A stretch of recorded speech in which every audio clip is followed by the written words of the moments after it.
Shri Swami Samarth. हॉटेलसारखा crispy आणि tasty dosa घरी बनवूयात. चला तर स्टार्ट करूयात. सर्वप्रथम 2 ग्लास तांदूळ घ्यायचे आहेत. तुम्ही कोणतेही तांदूळ घेऊ शकता. आता त्याच ग्लासने अर्धा ग्लास उडदाची डाळ घ्यायची. त्याच ग्लासने अर्ध्यापेक्षा अर्धी म्हणजेच पाव हरभऱ्याची डाळ घ्यायची आणि त्यामध्ये 1 चम्मच मेथीदाणे ॲड करायचे आणि हे मिश्रण स्वच्छ पाण्यात धुवून घ्यायचं. त्यानंतर या मिश्रणात पाणी ॲड करून याला साधारण 6 ते 8 घंटे भिजत ठेवायचं आहे.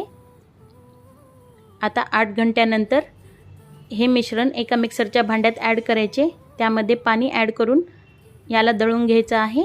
पीठ एकदम बारीक दळायचं आहे आणि याला रातभर फर्मेंट होण्यासाठी ठेवायचं आहे. आता दुसऱ्या दिवशी यामध्ये मीठ ॲड करून मिक्स करा. आता चटणीची तयारी करूयात.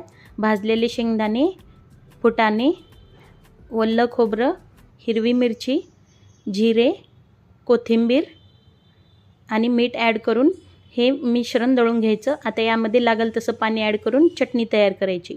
आता चटणीला तडका देऊयात.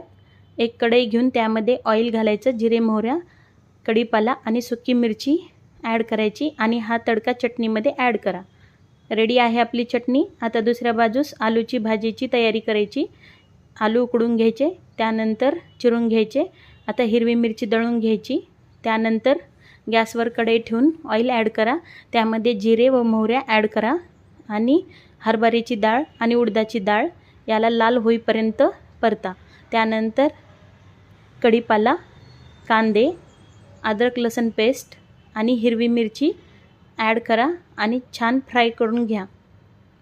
आता यामध्ये हळद, मीठ ॲड करून उकडलेले आलू यामध्ये टाका आणि छान परतून घ्या.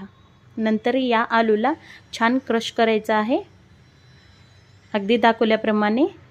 अशाच नवनवीन रेसिपीजसाठी व्हिडिओला लाईक करा, शेअर करा आणि आरतीज किचन विथ लवला सबस्क्राईब करा.